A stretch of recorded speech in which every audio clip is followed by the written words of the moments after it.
So let's get started.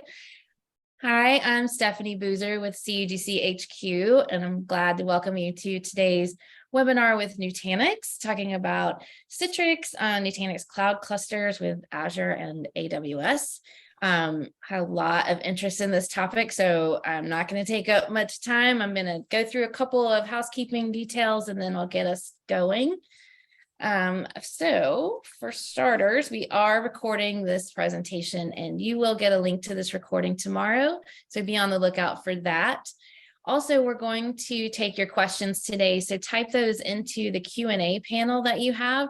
We'll take as many as we can today. Hopefully we'll get to them all, but just type them in as you have them so that you don't forget them.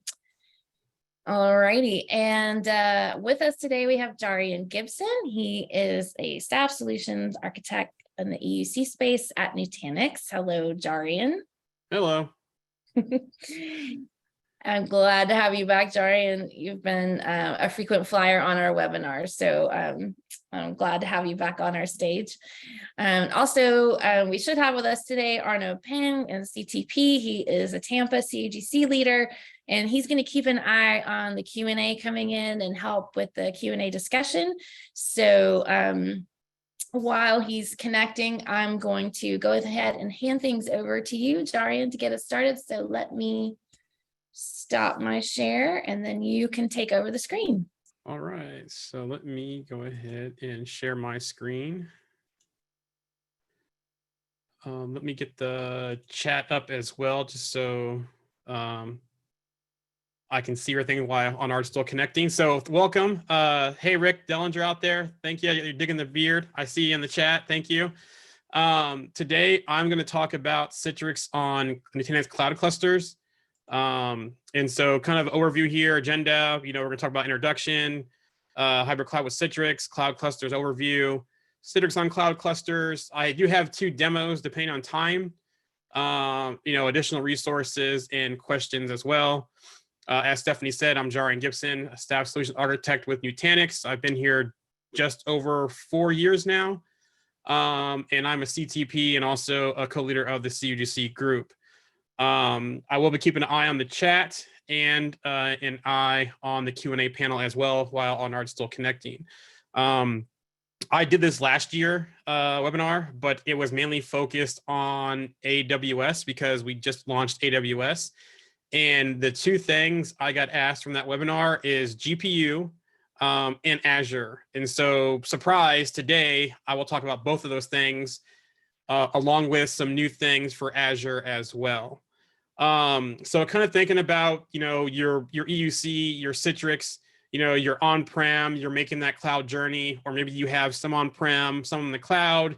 You may have, CVAD on-prem, virtual apps and desktops. You may be using DaaS for the cloud, different infrastructure, private cloud, public cloud, and so forth. But the main thing here is segregation. Then you get to a single broker, Citrix DaaS being the case.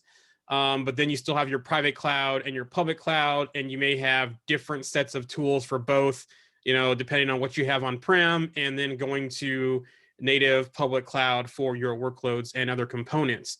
So what do we do with our Nutanix Cloud Clusters offering is we give you a common platform to have the same infrastructure going across, at least the software portion of the infrastructure, to go across between your on-prem private cloud and public cloud using the Citrix DaaS broker, or you can still use the virtual apps and desktops as well, depending on what kind of licensing you have with Citrix. But the main thing here is between Citrix and Nutanix, we can have one single cloud platform for your workloads between on-prem, public cloud to have a true multi-hybrid public cloud or true hybrid multi-cloud offering for your Citrix workloads. And so you see here with Citrix, whether it's DaaS, shown in this picture, or using virtual apps and desktops, we are your true hybrid cloud infrastructure and multi-cloud infrastructure from on-prem to Azure and AWS and whatever clouds we add to the future. But as you see, my deck just skipped ahead real quick. Citrix with either DaaS or virtual apps and desktops with Nutanix AHV is kind of that yin and yang to be able to take your workloads have that true hybrid multi-cloud architecture. And we have that partnership. So Citrix and Nutanix. So Citrix is our preferred end user computing solution. And Nutanix is Citrix preferred HCI and hybrid multi-cloud solution for both their virtual apps and desktops or Citrix DaaS. So let's do a cloud clusters overview real quick. You kind of have that fork in the road where you're looking at public cloud and private cloud. When you have, your private cloud, you have a couple different things here. You have predictable workloads, cost-effective, performance-heavy, and a reliable ecosystem based on what you have in your private cloud.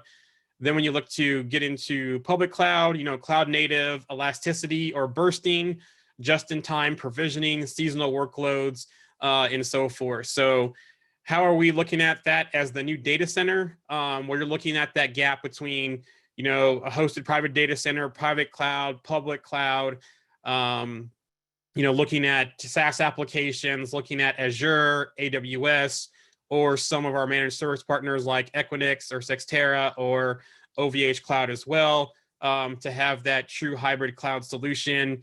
And things to think about is, workload portability, integration, cross-cloud security, latency, direct connect, and so forth.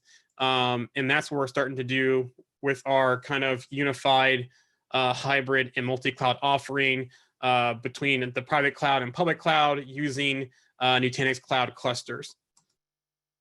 So bridging the gap, bringing those together. Think about, the adoption of hybrid cloud, the skill set, going from on-prem infrastructure to using cloud infrastructure. What about integrations like backup, DR, monitoring? How do you do things like networking security? And then look at infrastructure availability, storage, and so forth, depending on what your infrastructure is looking like on the other side. So now imagining bridging those two together for a true hybrid multi-cloud solution. So licensing we'll talk about. Our licensing is portable along with Citrix, so no cloud lock-in. You can be on-prem today, you can be in Azure tomorrow, you can be AWS the next day, or be in all three at the same time.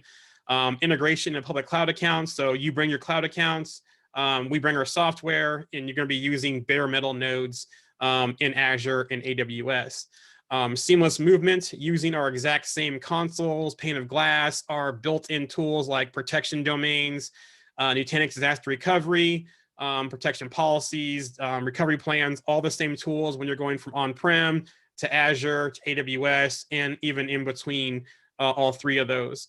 And then again, single platform. So you're seeing the same consoles, the same pane of glass, no changing once you have the infrastructure deployed in your preferred cloud provider. So we now, before we just had, last time we talked, we just had AWS on our EC2 bare metal instances. We did have Azure in preview for a while, and we just went GA with Azure last month with Microsoft and our Azure bare metal nodes in the cloud. So again, same software between Amazon or AWS and Azure. It's live on the marketplace for Azure. You migrate easily across, which I can show you in the demos of just moving your base images around using our built-in tools. Easy to deploy and manage, the same portal to do the management of deploying to AWS or Azure. No retooling, no refactoring, using all the same Nutanix AHV software stack that you're used to in your private cloud data centers. So again, one single cloud platform between on-prem in your private cloud and public cloud as well, using our same flow networking, Prism, AOS, AHV. It's all the exact same look and feel is the main takeaway from here. Again, no retooling, no refactoring. It's just like you're running our Nutanix AHV software, but in Microsoft's or Amazon's data center instead of in your data center on your hardware with your power, your cooling, and so forth. Think about the different highlights here that we have. So just in time, scale, and shrink. So you start off with a minimum of 3 nodes, and then from there you can scale at 1 node at a time. We also have some new features in AWS that I'll talk about where you can have mixed hardware type clusters as well, depending on your capacity needs for storage, for example. Auto host remediation. So if something does happen to one of the nodes, it will automatically replace the node, eject the old one, and your cluster is still going without having to touch any kind of hardware.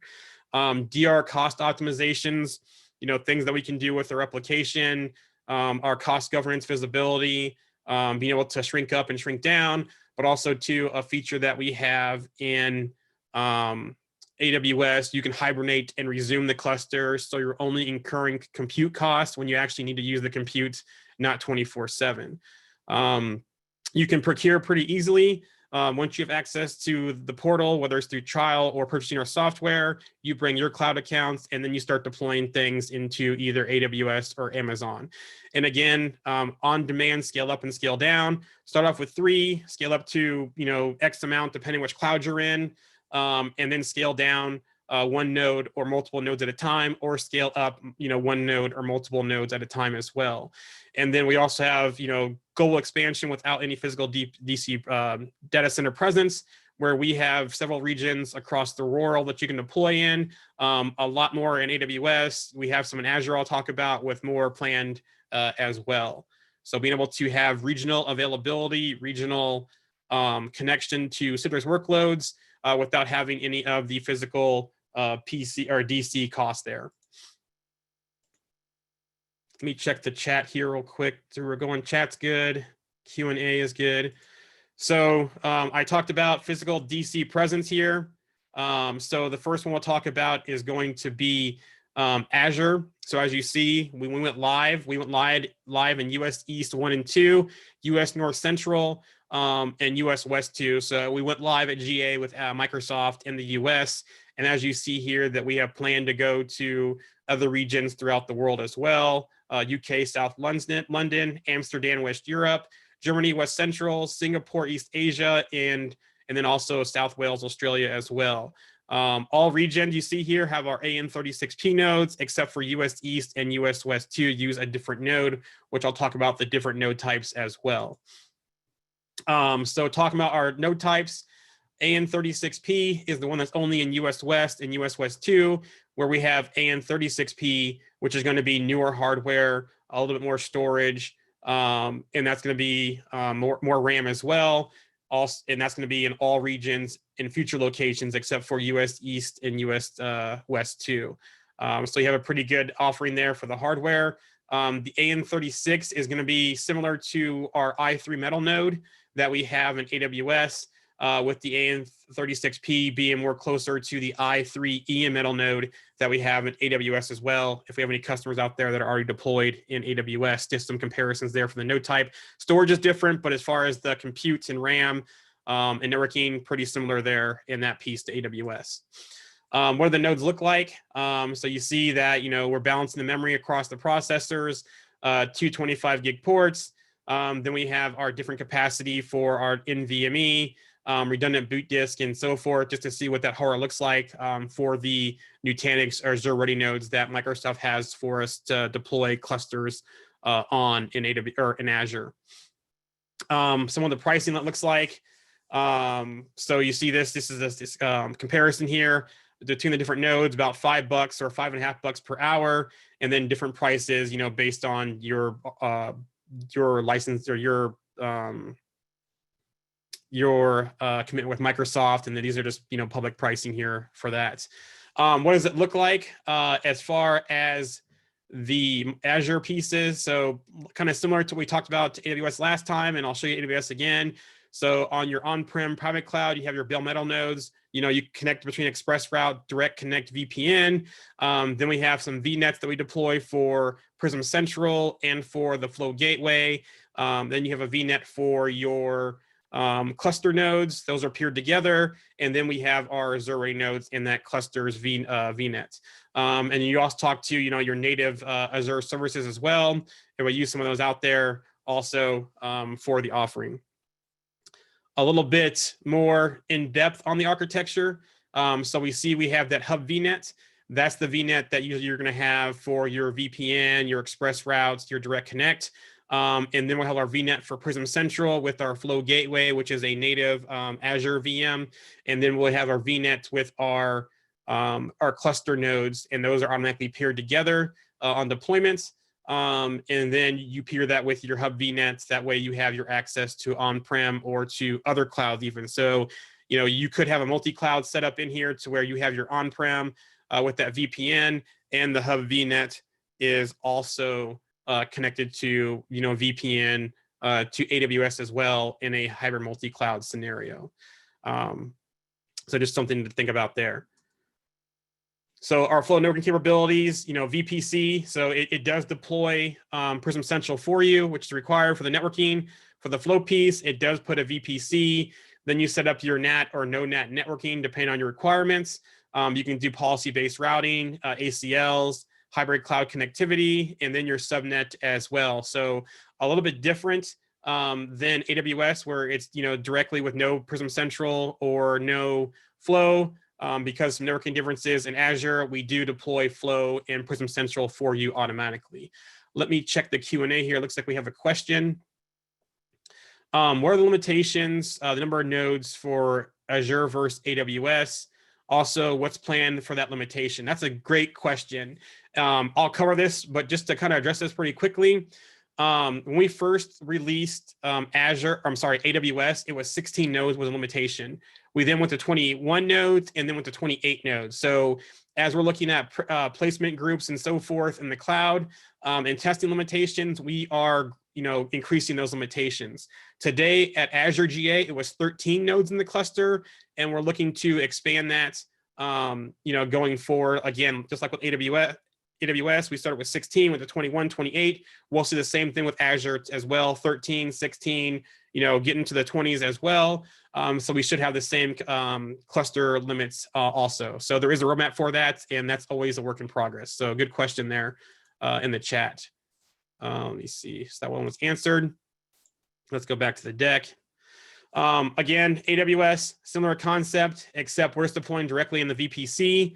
So a little bit more simplified networking with AWS. Yes, you can deploy Flow and you can deploy Prism Central, but you don't have to. So the main difference there between AWS and Azure. Also, too, we now have 5 node types I'll discuss with AWS, where Azure today we currently have 2 node types. And again, we're constantly improving that also. Looks like we have another question in the chat here. Yeah. You know, I'm going to ask about plans timing for NC2 on Google Cloud. You can answer me privately if you'd like. That's a good question. It could be a future cloud. I don't know. The main thing here is that AWS, they already had their ducks in a row for bare metal service. Actually, they had on-demand bare metal service through an acquisition they had to allow us to use APIs to quickly provision. Microsoft, we worked on a joint solution for them.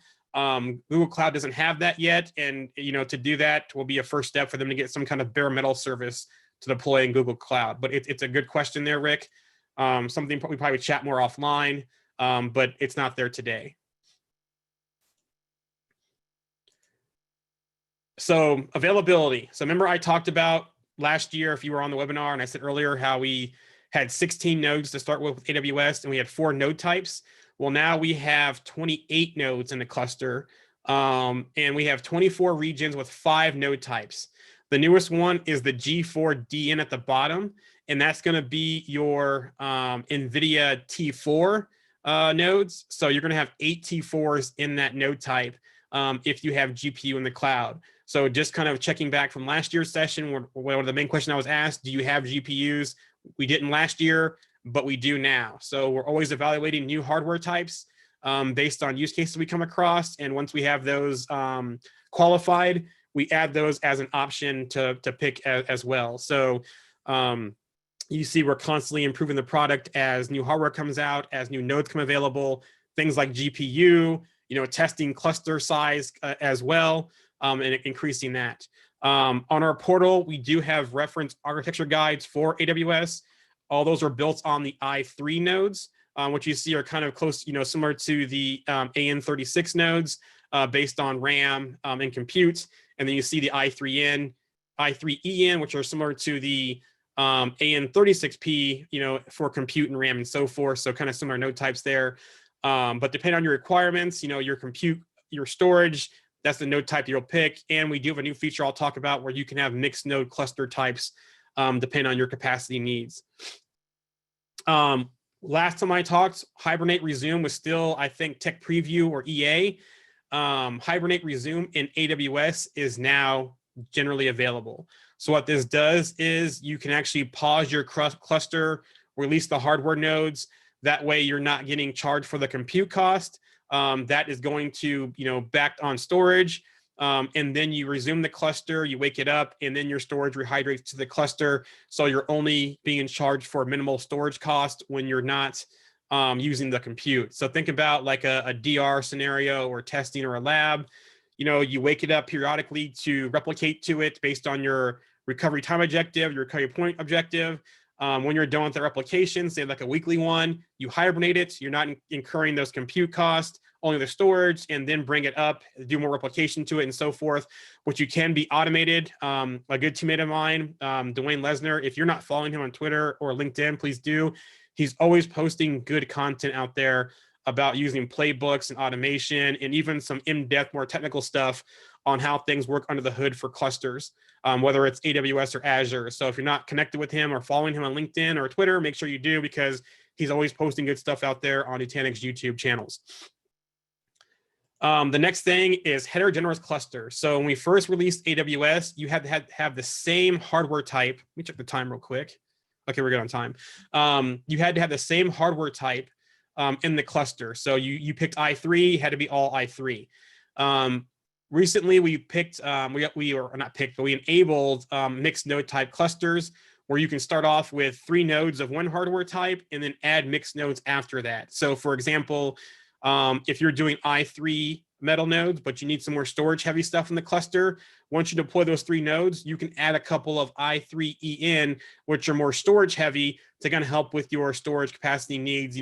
We've seen that with customers doing persistent desktop DR in the cloud, where, instead of having all i3en, they only add a few nodes to help with the storage requirements, and then do the rest of the cluster as i3en. So we have that now today. Again, you have to start off with one or the other, but then you can expand with the other hardware type once you have the initial cluster deployed. So, these 2 types today, we'll see, maybe we'll have other hardware types later, but these are the 2 that we offer for mixed hardware node types today, based on customer demand and what we saw. We're working with customers for DR scenarios and bursting scenarios. We have a portal. So last time we talked, I showed the clusters, the Cloud Clusters portal. This is going to be your main, heads-up display in management to be able to deploy your clusters, whether it's in AWS or Azure. You add your cloud accounts to it, you enable your regions you want to deploy to, and then you're off and running. Your billing, your support, your licensing, all going to be done here as well. I talked about scale up and scaling down the cluster. That's all done through this portal. Also, when you want to do Hibernate and Resume, that for AWS, that's in this cluster as well. Tie it into our cost governance with Beam. You can see all that also in cluster monitoring. If there's any problems with the cluster or any operations happened where a node went bad and they had to replace it for you, you can see all that logging and monitoring in the clusters portal as well. License portability across clouds. So, we have different types, especially if you're on-prem customer today with our CBL, which is our capacity-based licensing, or our VDI ultimate licensing, that's per user. You can make that portable as well into clusters, whether it's Azure or AWS. There's no lock into the cloud. You can start off with Azure one day, be in AWS, but between them, you take your license with you, whatever you want to go. No lock in there, no problems there. So what's our licensing model look like? So basically you pay us for your software, and then you pay your cloud vendor of choice for the hardware. And that's going to be your AWS bare metal instances or your Azure dedicated host or our Azure ready nodes out there that we have. A little bit deeper dive on that. So in the cloud, we have pay as you go, which is basically, kind of a temporary one for like on demand monthly type thing. Cloud commit, which, is in year increments. It's a little bit cheaper than pay as you go. And then bring your own licensing, which I talked about, our capacity-based licensing, or our VDI ultimate per user licensing when you come into here. So you do have your flexible options. a little bit more. What does that look like? So there it is for AWS and for Azure. You see that you have for Azure, we have our marketplace for pay-as-you-go and cloud commit. And then you have our bring your own pay-as-you-go and cloud commit for the Nutanix software route to market. And then based on your different cloud vendor of choice, you have on-demand, reserved, convertible for AWS, or on-demand and reserved for Azure when it comes to that. We do have the marketplace, so you can do all this through the Azure marketplace. So you see everything there. Use your Azure higher benefits, procure from the marketplace. All that's done inside of Azure, and this was available at GA last month with cloud clusters in Azure. I talked about our VDI licensing for per user. Again, if you are on the ultimate tier, those are portable over to clusters in the cloud. So basically some just example here: disaster recovery, bursting, different time zones. And they follow you, no lock in there. If you are CBL and looking at CBL or VDI, here's kind of a little flow chart to help you with that. You want DR, whether it's, in DR in the cloud, especially if you have ultimate, you definitely want to probably look at this licensing because it's flexible across, don't need to license separately. Decouple hardware and software. We used to have the hardware tied together. We're now a software company. Look at that as well. Looking at, you depend on your VM density, and your total cost of ownership. That's where we look at CBL versus per user also for licensing. A little comparison here I put together. So clusters AWS, native networking, clusters Azure, because we need to use the VPCs and the flow networking in PC. 5 bare metal types in AWS, 2 in Azure. Azure, we're just taking the ones out there. I'm sorry, AWS is taking the ones out there. Azure, a code-built solution. We do have mixed node clusters, i3 and i3EN and GPU nodes available in AWS. We don't have that in Azure today. Flow and PC are optional inside of AWS. They're required in Azure. We don't have marketplace for AWS at this time. We do for Azure. We have GovCloud in AWS, not yet in Azure. Hibernation is GA in AWS, but Hibernation is not currently available for Azure yet. So just some comparison there if you're looking at different cloud vendors to go with. You can use both, one or the other. It doesn't matter. Our use cases, business, DR has been a big one that we've seen with customers. That's probably been the biggest use case that we've seen with customers with Citrix. The bursting use case, you want rapid scale. And then, some will use migration and test, where whether it's AOS versions, Citrix versions, changing out hardware, not having the capacity on-prem, move those things over to the cloud, do your changes on-prem, and then move those back seamlessly using our built-in software capabilities. So the use cases there for that. We do fully support PVS, MCS in the cloud. For AWS, it's the same exact plugin as you use on-prem. In Azure, because we are using Prism Central or PC, we do have a new Prism Central plugin for Citrix that's in tech preview right now to deploy, full clones or machine creation services. PVS does work, but we have some co-working there to do to make that plugin PC or Prism Central ready for that. So same look and feel as AHV on-prem. The only main difference there is Azure with some PC stuff and a new plugin, but easily extends Citrix to AWS and Azure. Question for you. This one's from the chat here. If we want to use cloud for DR, does it require Nutanix on-prem? No, that's a great question. So you can automatically say, I want to start off natively with Nutanix Cloud Clusters in Azure or AWS, and you want a multi-cloud solution easily. You can go from the start there. We've had a couple of customers do that, where they want to, go across multiple clouds, but don't have anything on-prem, but they want the same look and feel, the same pane of glass. So you can actually do that without having anything on-prem at all. So depending on your use case, you can do that. That's a great question from the chat. Thanks. You have another, Jarian. Yeah, no problem. Will Nutanix Sizer get an update for determining optimal hardware payment MDFs? Yeah. So this one question about hardware payments model TCO. Nutanix partners and clients to help with that, with the best options.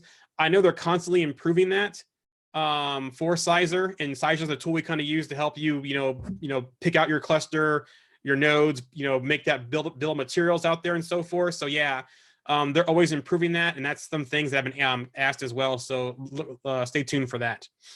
Good question. Portability wise, so we do have that video that I did out there where you can easily burst 2,000 desktops in under an hour to AWS. Because we're deploying Prism Central and the Flow Gateway, Azure does take a little bit longer, so it's not under 2 hours, it's a little bit more, but you can still within hours quickly burst or be up and running with clusters, whether it's our cloud clusters, whether it's in Azure or AWS. Licensing. Oh, so first thing, we are Citrix ready for both Azure and AWS. I should have added the Azure piece on here as well, but we are Citrix ready. We were at GA for Azure as well. I want to talk about licensing for Citrix because this always comes up in conversation. So Citrix did have that that depreciation for public cloud supports where you had to use the DaaS control plane if you wanted to use anything public cloud.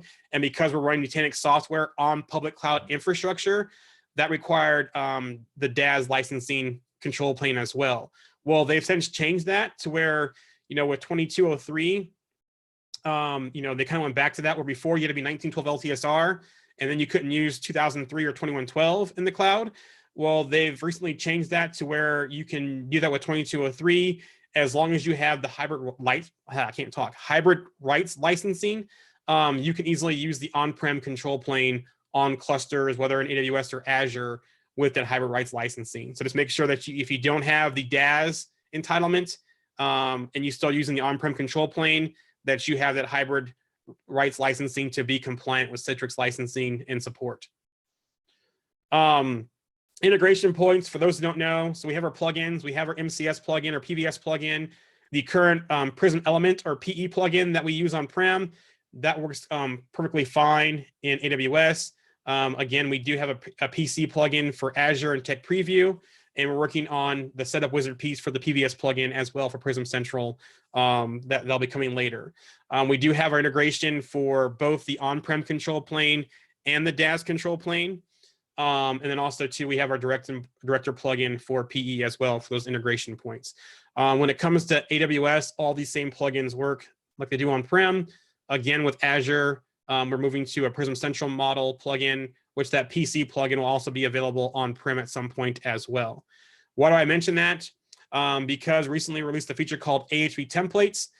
So traditionally, when you deploy machine creation services with Nutanix, or you deploy, whether it's the full clone wizard or non-persistent, you would take your VM, it's at a PE level, take the snapshot, point your workflow to that snapshot.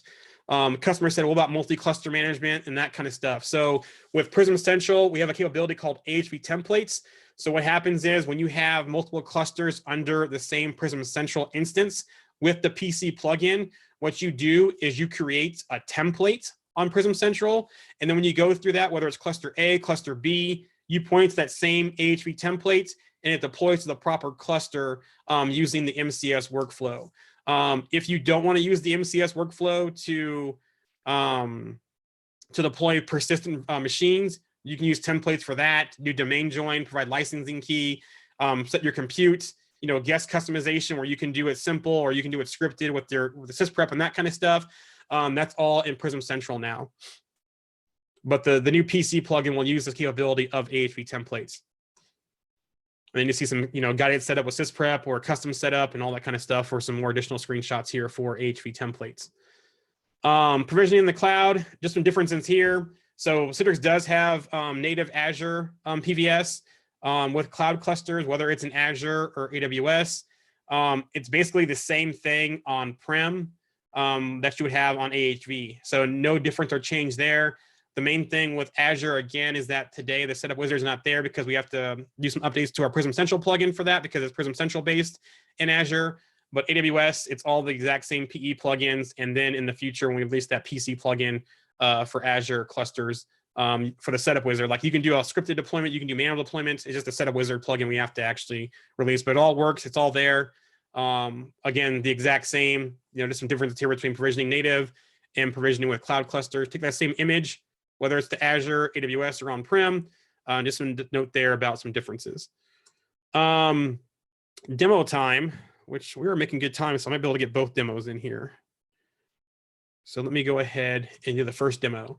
So the first demo we're going to have here is going to be deploying Azure clusters and then using Citrix DaaS to deploy workloads on top of that. Let's see if PowerPoint video is going to play. So we pick our licensing type, CBL for the top one for general purpose, or VDI for your EUC ultimate licensing. This is our clusters portal here. So name your cluster, you pick your cloud provider, you pick your regions you have enabled. In the 4 regions we have a GA, I'm picking North Central US. When you're using our VDI licensing, you only need to do 1 licensing to unlock the cluster for like DR or bursting. And then as you add users to it, you put more licensing in the portal. You have the 1 node type, and then we can either deploy into an existing VNet under resource group, or you can actually have it create the VNets for you as well. So this is just doing the creation of ones. The AWS version, the software tier, again, since we picked the VDI licensing, it's going to be ultimate only. Let me go ahead and click next.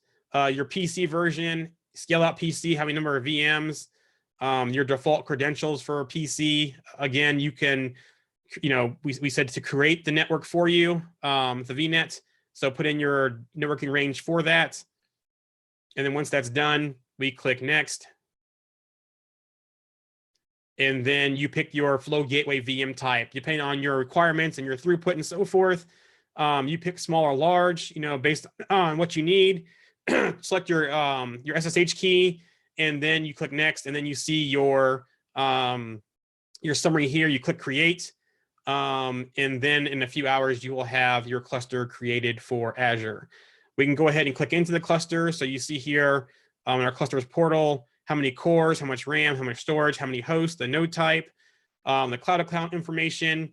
Then you see the AHV version, the AOS version, who deployed it, when, the licensing type, and then you have your links to licensing to our portal, but also your analytics for cost analytics and Beam as well. Question here from the chat: what needs to be done on Azure or AWS before creating the cluster from the portal? The main thing is having your cloud account and tying that to the portal. If you want to deploy into existing VPCs or VNets, those need to be created beforehand, but if you don't, it will create it for you. The main thing is that if you want on-prem connectivity, have that hub VNet for Azure, or have that VPC connected via VPN or whatever to your on-prem instance in AWS. So you don't need a lot to get started, depending on what kind of use case or what kind of deployment you want to do. Again, be more specific with your VNets or VPCs, or let us create them for you. That depends on how much work you have to do beforehand. But the main thing is having the cloud accounts, and then we can do the rest for you as far as deploying the resources and setting up the VNets and VPCs and that kind of stuff. You're just showing here how you can modify things in the portal. Once it's deployed, our VDI licensing, you can terminate it. You can schedule termination. You can increase capacity, decrease capacity, scale up your flow gateway, scale down your flow gateway. And then you see here, this is what we're looking for in Prism Elements and Prism Central. You do have access to Prism Elements, but again, all of our integration for networking, all that kind of stuff is all done with Prism Central. Just showing you here that the storage and the hardware type on here, we're using our Azure Ready nodes that we have out there. The hardware type, the CPU, all the hardware specifications out there. And then we'll go back to Prism Central and do all of our configuration. Let me check the chat. And the Q&A is good. Yep, that's right. Just basic cloud account and site-to-site connection is the main thing. Yep, good question. So the next thing we're going to do in here is set up our storage container. In this demo, we're using non-persistent. So we're using basically compression with inline compression turned on, following our best practices for non-persistent workloads. Once we have that set up, we go through and finish our cluster configuration. So this is the initial stuff you'll go through when you deploy it. A lot similar to on-prem. A couple different things here. We did set up our VPC here. So basically our transit VPCs automatically create it for us. We put in our external routable IP addresses. That's going to be our subnet networking for our UVMs, our user VMs. And then we're going to go ahead and create our UVM VPC, which is going to have our user VM subnets as well. And you see here the NAT ones created by default. If you want to use no NAT, which you're going to want to use for things like Citrix and having the original IP when connecting to things like on-prem through ExpressRouter VPN. This just shows you that we're setting up our little information here for our no NAT subnet. And then once we have that done, we go through and set up our VPC and subnets for our user VM networking. So now we go back to VPCs. We have our user VM one there for our actual VMs. We have, it has no NAT and NAT tied to it. We have our same external routable IP address in there. And then we're going to go into the VPC and actually do the actual subnet networking that we'll see. The nice thing too with this VPC is that if you have multiple clusters deployed and they're under the same VPC, that VPC does go across multiple clusters under that same Prism Central instance. So you see here, we have our networking created with our DHCP range, our domain settings, our DNS, and so forth. And then if we're using PVS, we put in our TFTP and our boot file information as well. If we were using that, this demo, we're using machine creation services. So no need to put that in here for this demo. We have our DNS servers, all our good information there. So we can, when our IPAM, so when those VMs come up, they have the proper networking information. Our networking UVM is automatic created, and then no NAT because we have our subnet back to on-prem, and then our default route, which is going back to the NAT networking for our VPC. So again, a little bit different networking setup in here, excuse me, versus AWS. You see here how to do your routes for static routing and what type of next hop they want to do, whether it's NAT or no NAT. And then once that's done, we're ready to do some more things here. So now what we want to do is, since we want to replicate an image from on-prem, we want to make sure that disaster recovery is enabled on Prism Central. This is our disaster recovery orchestration piece. Once that's done, we're going to add an availability zone. So you see here, we have the Prism Central that's on-prem and our Prism Central that's here in Azure as well. Once that's connected, we go back to our Prism Central instance that's on-prem.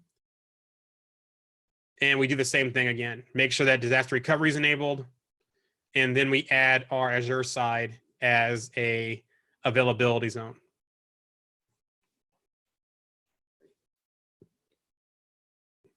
So you see here, local is always the PC that you're on, and then the PC IP address for the remote Prism Central address. Next thing we do is our protection policies, and this is going to set up our replication for our base VM or our persistent VMs between clouds. You see here that our on-prem cluster is replicating to both AWS and Azure in this demo, because it's the same environment I'm using for the next demo. But we're setting up our, our replication schedule, our targets, how many recovery points we want to keep, what's our RPO, and so forth. Once that's done, our image is replicated, and then we can recover that image and then go through and start using the process to create VMs. So you just see here, I'm just clicking through. I'm going back to our Prism Central in Azure, and then I go to our recovery points that's replicated over from our protection policy. So there's our base VM here. And this is just basically just recover it. So you see here, I'm going to clone it to restore it, give it a nice name on the cluster that I can use. And then once that's done, the VM's created, and I can use that VM to create a template to go through the process with MCS.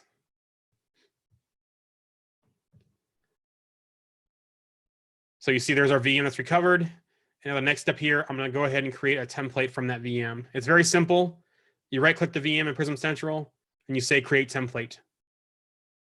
And then basically you just click through it. You don't have to go through the customization or anything because the machine creation services is all that for us with the preparation VM. So basically this is the next. It creates a template for us. we look at our summary here, click save, and then we have our template created. So now that's all done. And then the rest of the magic is done in Citrix DaaS control plane, or if you're on-prem, using the VirtualShops and desktops control plane. So now we go to DaaS control plane.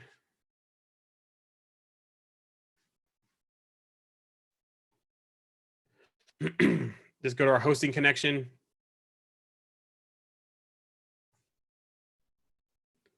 You see here that we're using Prism Central IP address, our Prism Central networking that we set up.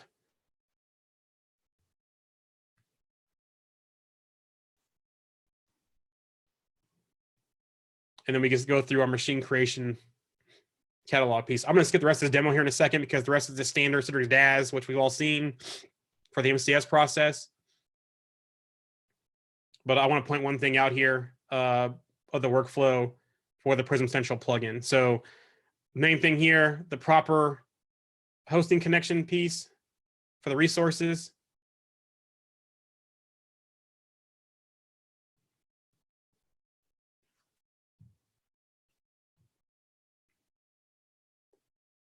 And then the next piece I'll just show you about the cluster and container and the networking.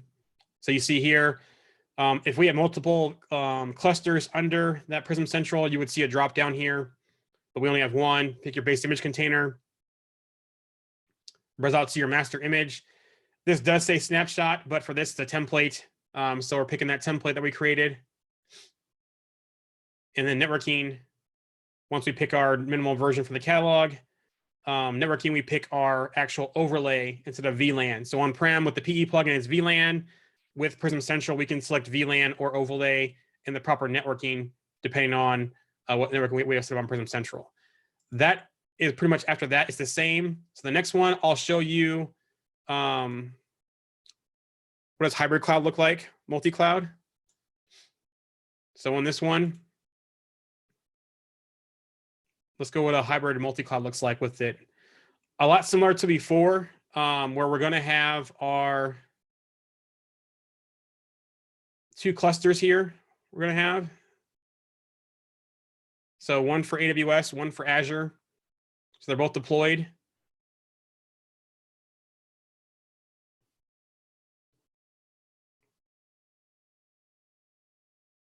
Is PowerPoint, the embedded one, going to work for me? If not, let me do this. I'll do this one instead. Let me just skip that real quick, and I will actually just do this demo right real quick because PowerPoint was being weird.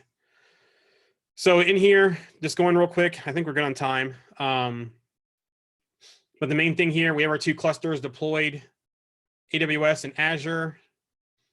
Just showing you that there. I'm going to go ahead and skip ahead. Same thing here that we're going to have set up is that's recovery on both sides again, similar to what we saw in the last demo. Our cluster on-prem and our cluster in AWS are in the same Prism Central instance, so it's kind of like a stretched PC in that case. But then we have our Prism Central on-prem as well. So our availability zones are set up. We have our replication I'll show you here. So once we go through, going back to this side, let me skip ahead a little bit.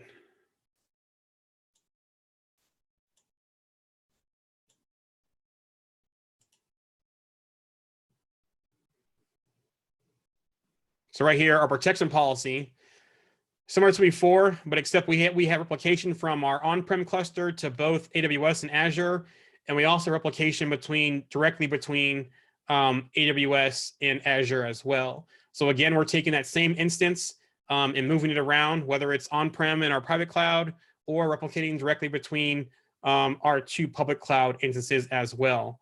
No refactoring, no rebuilding. Again, it's just AHV, so the same software. Once that's done, we go through, we store the VMs, do the templates, and go that way. And then you see here we have our resource locations.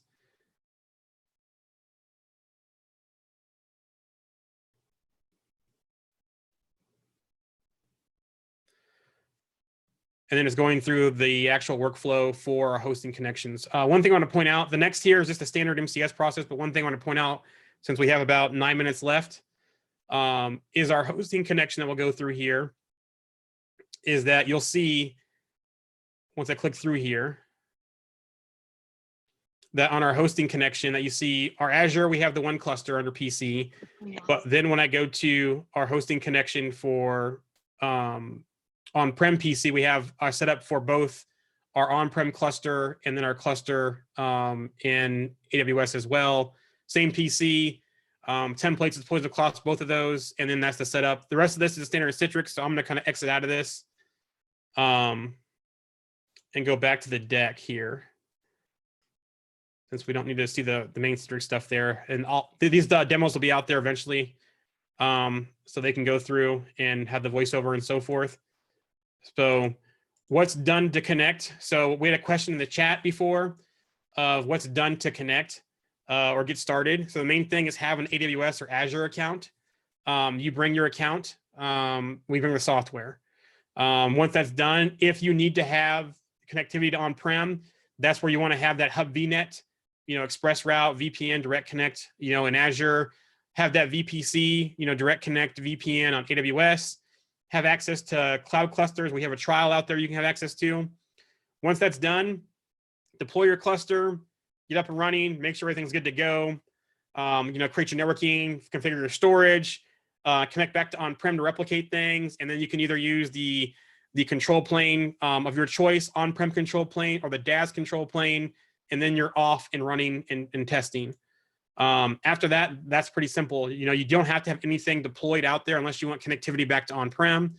Another question we had is, yes, you can not have anything on-prem for Nutanix at all and just use clusters between AWS and Azure to have that same pane of glass between both public cloud instances. I'm getting tongue-tied here. Additional resources. We do have a walkthrough of the bursting scenario. So this is all web-based, so you don't need a cloud account. You don't have to have access to clusters. This is a click-through demo that I created with some teammates of ours for AWS.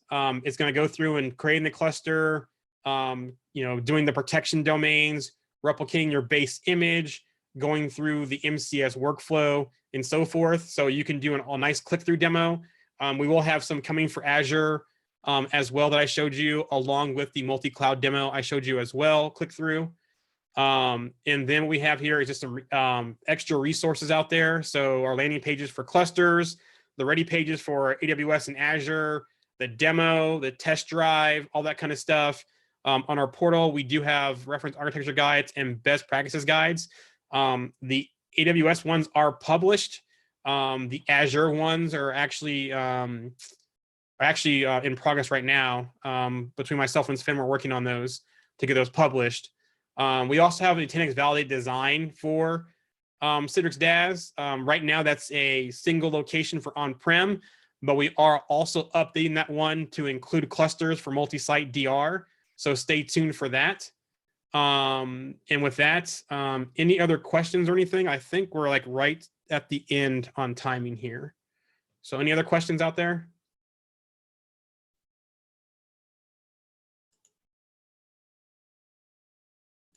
Stephanie or Nod, still there? Yeah, no, I don't see any. Yeah, I see no question. Okay. Rick, if you're still on, I didn't forget what your question there. I'll follow up with you later about that. Good questions. If you have anything else, hit me up on social media, LinkedIn, Twitter, talk to your local teams, check out the website. We're always happy to help. Stay tuned for that Prism Central plugin. Right now it's in tech preview only for Azure, but that will be released at some point for on-prem, where you can take advantage of our new templates feature to have easily deployable catalog creation across multiple clusters under the same Prism Central instance. So with that, I think we're right at the end for Stephanie. All right, I just have one other slide for you. All right, I'll stop sharing. All right. Okay. So just in time for the holidays, Nutanix is giving away an Amazon gift card. So if you opted in for a chance to win, stay tuned. I'm going to pull the registration list as soon as we finish up today. I'll randomly select a winner. And if you get an email from me, you know you're the lucky one. So with that, I just want to thank you. Thanks, Jarian, for being back today. And thank you, Arnaud, for being on. Glad that your connection finally worked out. Yeah. Sorry to be late. No problem. All right. We have one question in the Q&A, so please send the resources through email. So I'll send you the deck, Stephanie, and that can be distributed out. Okay. Probably won't have the demos in it because they're too big, but the demos with voiceover and that kind of stuff will be on the portal, I'm sorry, on our YouTube channel at some point. I got to do the voiceover and finish editing those, but those will be out there too also. Okay, yeah, definitely. I'll include all that with the follow-up email. All right, well, thank you. Thanks everyone. Hope you all enjoy the rest of your day and see you at another CUGC event here soon. Bye. Bye. Thank you, Arnaud, also for moderating. No problem. Thank you. Have a good day. Thanks for having me. CUGC, Stephanie. Thank you. Of course. right. Bye. Bye. Bye.